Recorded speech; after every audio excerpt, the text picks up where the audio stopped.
Assalamualaikum warahmatullahi wabarakatuh. Perkenalkan, nama saya Muhammad Nurul Huda, NIM 30. Saya Muhammad Hairul Niam, NIM 021. Saya Ayas Saifullah, NIM 029. Kami dari kelompok 13 akan mempresentasikan pemikiran ekonomi Islam dalam konteks Indonesia. Sejarah pemikiran ekonomi Islam di Indonesia. 1. Awal penyebaran. Prinsip ekonomi Islam diperkenalkan melalui perdagangan oleh pedagang muslim, meski masih bercampur dengan praktek lokal. 2. Masa kolonial Belanda. Pemikiran ekonomi Islam ditekankan oleh sistem kapitalisme kolonial, tetapi kebangkitan nasional awal abad ke-20 memicu kesadaran baru. 3. Pasca kemerdekaan UUD 1945. Prinsip ekonomi Islam sebagai bagian sistem ekonomi nasional. 4. Era 60-70-an. Intelektual Indonesia studi ke Timur Tengah, mengembangkan ekonomi Islam cara kapitalisme akademis. 5. Era 80-an. Gelombang Islamisasi meningkatkan penerapan prinsip syariah. 6. Reformasi 1998. Pemerintah mendukung keuangan syariah dan lembaga pendidikan ekonomi Islam. Tokoh pemikiran ekonomi Islam. 1. Prof. Dr. M. Umar Japra. Sistem moneter adil berbasis syariah. Muhammad Najatullah Siddiqi. Integrasi fikih dan ekonomi neoklasik. Muhammad Abdul Manan. Pendekatan eklektik dengan adaptasi teori barat. Bakir Al-Sadr. Analisis kritis kapitalisme dan sosialisme dan ikhtishaduna. Lanjutkan presentasi teman saya Hairul Niam.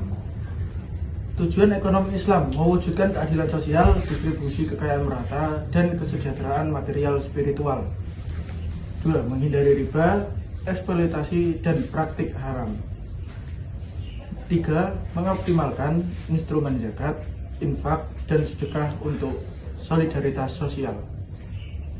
Karakteristik ekonomi Islam.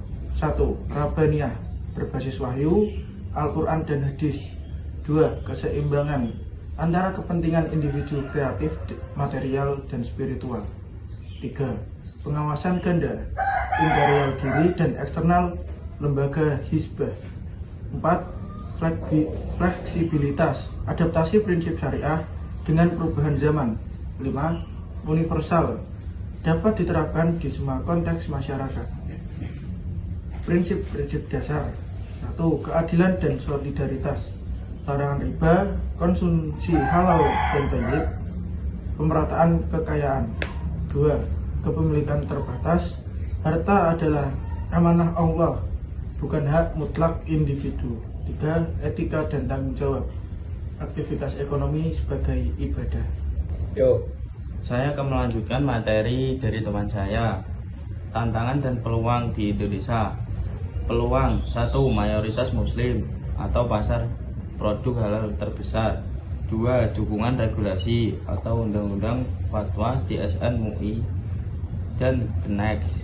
3. Pertumbuhan sektor syariah atau fintech, UMKM, dan wisata halal.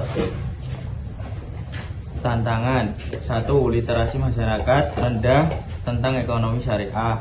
2. Keterbatasan SDM kompeten dan infrastruktur keuangan syariah.